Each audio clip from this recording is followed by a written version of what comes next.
मैंने अभी क्या आपको बताया था कि जब भी एक कट लगेगा तो दो सर्किल बढ़ेंगे। देखिए किसी भी गोले का total surface area 4 pi r square होता है नहीं होता, आप मुझे बताओ। 4 पाई आर स्क्वायर होता है। अब आप कह रहे हो आपने एक कट लगा के दो भाग बना दिए, तो एक कट पे 2 पाई आर स्क्वायर बढ़ जाएगा, यानी टोटल कितना आ जाएगा 6 पाई आर स्क्वायर आ जाएगा दोनों पार्ट का। यही शायद सवाल में हमसे पूछ रहे हैं, 6 पाई आर स्क्वायर, यही उत्तर आ गया। बहुत सिंपल सिंपल सवाल है जो सिर्फ स्फीयर पे है। देखो इस सवाल को देखो, ये भी पेपर में आया हुआ है सीडीएस में, अच्छा सवाल है बहुत।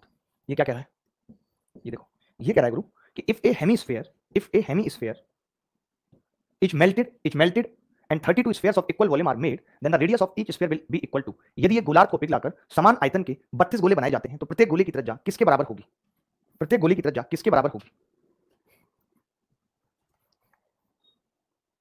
ठीक है, एक गोलार्ध को पिघलाकर समान आयतन के 32 गोले, देखिए मैं ये कह सकता हूं 32 गोले बनाए जा रहे हैं, यानी कि बड़ा बड़ा गोला, ठीक है गुरु, और छोटे छोटे गोले, छोटे छोटे गोले, हमने क्या कहा, बड़ा गोला और छोटे छोटे गोले, ठीक है। का वॉल्यूम का अगर मैं आपसे पूछूं रेशियो, तो आप कहेंगे कि जी 32:1 होगा। देखिए अगर बड़े का वॉल्यूम 32 होगा तभी छोटे छोटे एक बनेंगे, और आप ये भी जानते हो कि वॉल्यूम जो होता है वो आर की क्यूब होता है, आर की क्यूब। ये भी है ना, एक गोलार्ध को पिघलाकर समान आयतन के 32 गोले बनाए जाते हैं, प्रत्येक गोले की त्रिज्या किसके बराबर होगी? अच्छा हेमीस्फीयर इज मल्टीपल, ओहो, एक हेमीस्फीयर है भाई, बड़ा गोला नहीं है, आधा गोला है, आधा गोला, आधा गोला है, यही है ना, आधा गोला है सॉरी, मैंने कहा आधा गोला है, अगर उसका वॉल्यूम 32 होगा तो छोटे छोटों का एक होगा। अब एक चीज मुझे छोटी सी बताओ, अगर मैं इसी आधे गोले को पूरा गोला कर दूं, देखना तरीका मेरा, अगर मैं इस आधे गोले को पूरा गोला कर दूं तो इसका वॉल्यूम डबल हो जाएगा, 64 हो जाएगा, रेडियस तो वही रहेगी, आधे का पूरा करने पर रेडियस तो बदलेगी नहीं। तो मैंने कहा भाई ये वॉल्यूम का रेशियो है, रेडियस का क्या होगा, आपने का क्यूब रूट ले लो इसकी, 4:1, यानी रेडियस क्या हो गई 1/4 हो गई। रेडियस तो चाहे अर्ध गोला हो चाहे गोला हो एक रहे। तो हमने सीधे इसको ऐसे ही कर दिया, ये नहीं कहा कि n छोटे गोलों का वॉल्यूम बराबर हेमीस्फीयर का वॉल्यूम, इस तरीके की हरकत हमने नहीं की। हमने सीधे क्या किया, पूरा गोला आधे गोले का ही क्या बना दिया, पूरा गोला, और जब आधा गोला पूरा गोला बनेगा तो रेडियस तो वही रहेगी बट वॉल्यूम क्या हो जाएगा, डबल हो जाएगा, डबल हो गया वॉल्यूम। अगले सवाल पे चलते हैं। भाई मैंने क्या किया, मैंने कहा कि एक हेमीस्फीयर से अगर आप 32 छोटे गोले बना रहे हो तो ये तय है कि उस हेमीस्फीयर का वॉल्यूम 32 और छोटे गोलों का एक एक होगा, ये बात तय है नहीं। अगर आधे गोले का 32 है तो पूरे गोले का 64 होगा, होगा कि नहीं होगा? तो मैंने यही कहा कि वॉल्यूम अगर 64 है और छोटे गोलों का एक एक, तो फिर रेडियस 4 के अनुपात में होगी, यानी 1/4 हो जाएगी। ये उत्तर देखिए, किसी ठोस गोले और ठोस अर्ध गोले को कुल पृष्ठीय क्षेत्रफल एक समान है, उनके आयतनों का अनुपात ज्ञात कीजिए। ए solid sphere and A solid hemisphere have the same total surface area, find the ratio of their volumes. बड़ा अच्छा सवाल।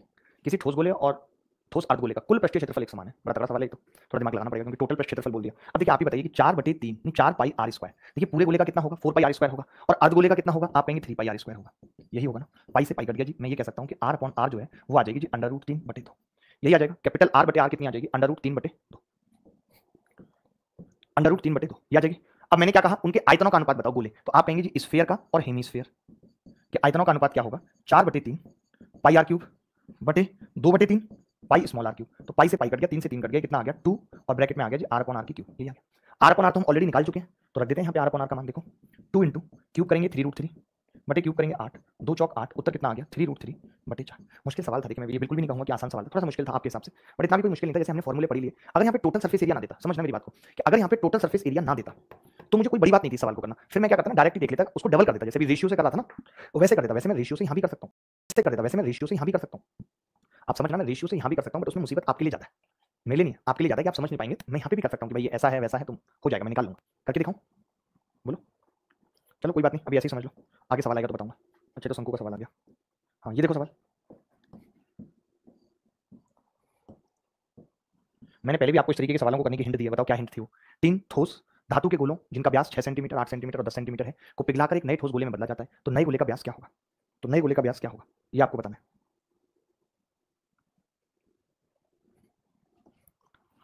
3 ठोस धातु के गोलों जिनका व्यास इतना, देखिए मैंने कहा था आपको कि जब भी कभी ऐसा सवाल आए आप रेशियो ले लो, जैसे 6 8 10 है, 6 8 10, तो रेडियस का भी यही अनुपात होगा, बोलो होगा या नहीं होगा। या ये डायमीटर है तो इनकी रेडियस कितनी होगी, 3 4 और 5। तो जब आप इनकी क्यूब ऐड करोगे, क्योंकि इन सबको पिघलाकर बनाया गया है, तो ये आ जाएगा जी 216 आ गया वॉल्यूम। 216 किसकी क्यूब होती है, 6 की क्यूब होती है। यानी मैं इतना समझ गया, इतना मुझे समझ आया कि अगर आप 3 रेडियस 4 रेडियस 5 रेडियस को पिघलाकर एक गोला बनाओगे, आप सोचोगे मैंने 4/3 पाई नहीं लगाया, तो वो यहाँ भी नहीं लगाया, यहाँ भी नहीं लगाया, यहाँ भी नहीं लगाया, क्योंकि मुझे मालूम है उसका कोई मतलब नहीं है, वो सब तरफ से कट जाना है। तो आप ये बिना मतलब का बोझ मत डाला करो, आप क्या लिखोगे पता है, तीनों गोलों का आयतन बराबर बड़े गोले का आयतन। नहीं नहीं भाई, आपको पता है कि जो वॉल्यूम होता है वो डायरेक्टली प्रोपोर्शनल होता है आर क्यूब के। तो हमने कहा 3 की क्यूब 4 की क्यूब 5 की क्यूब बराबर 216, 6 की क्यूब यानी कि इसकी रेडियस 6 है, तो फिर डायमीटर कितना होगा 12, यही आंसर है। डायमीटर पूछा उसका भी यही क्या है आंसर है।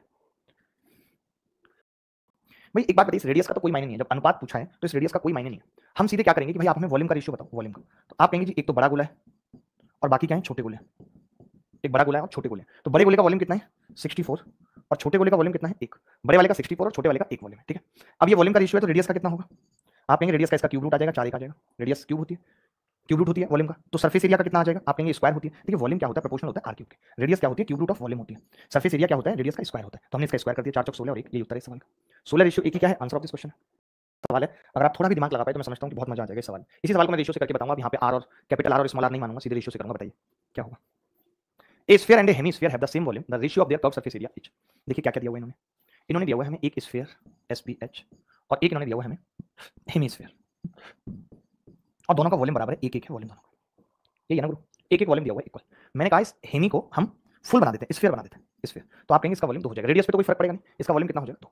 मैंने कहा इसका वॉल्यूम 2 हो जाएगा तो रेडियस का अनुपात निकाल सकते हैं। आपने कहा 1 और इसका क्यूब रूट ऑफ 2, यही आ जाएगा। या इसको कह सकते हैं 2 की घात 1 बटा 3 बात की। और रेडियस हेमीस्फीयर की भी सेम होगी, कोई फर्क नहीं पड़ेगा, सेम होगी बिल्कुल, ठीक है। अब मैंने कहा कि इनका सरफेस एरिया कितना होगा, कर्व सरफेस एरिया, तो आपने कहा इसका स्क्वायर 1 होगा, इसका स्क्वायर करूंगा तो 2 की घात 2 बटा 3 होगा। बोलो होगा या नहीं, भाई स्क्वायर कर दिया। अब आपने कहा कि अगर इस स्फीयर का कर्व सरफेस एरिया इतना है तो हेमीस्फीयर का कर्व सरफेस एरिया आधा हो जाएगा। अरे भाई पूरे का 4 पाई आर स्क्वायर होता है, आधे का 2 पाई आर स्क्वायर होता है, तो इसका कितना आ जाएगा 2 की पावर 1/3। कितना आ जाएगा 2 की पावर 1/3। CSA कितना आ जाएगा 2 की पावर 1/3। 1 रेशियो 2 की पावर 1/3। ये आपको क्लियर है या नहीं, मैं आपसे जानना चाहता हूँ। 1 रेशियो 2 की पावर 1/3 क्लियर है बिल्कुल। अब मैं यहाँ पे क्या बताना चाहता हूँ आपको, एक छोटी सी बात आप समझिएगा मेरी, कि 1 रेशियो 2 की पावर 1/3 CSA आ गया, ठीक है। नहीं गलत कर दिया हमने, गलत कर दिया। मैंने कहा इसका आधा करेंगे, तो इसका जब आप आधा करते तो पता क्या आता, 2 की पावर 2/3/2 आता, बाई 2।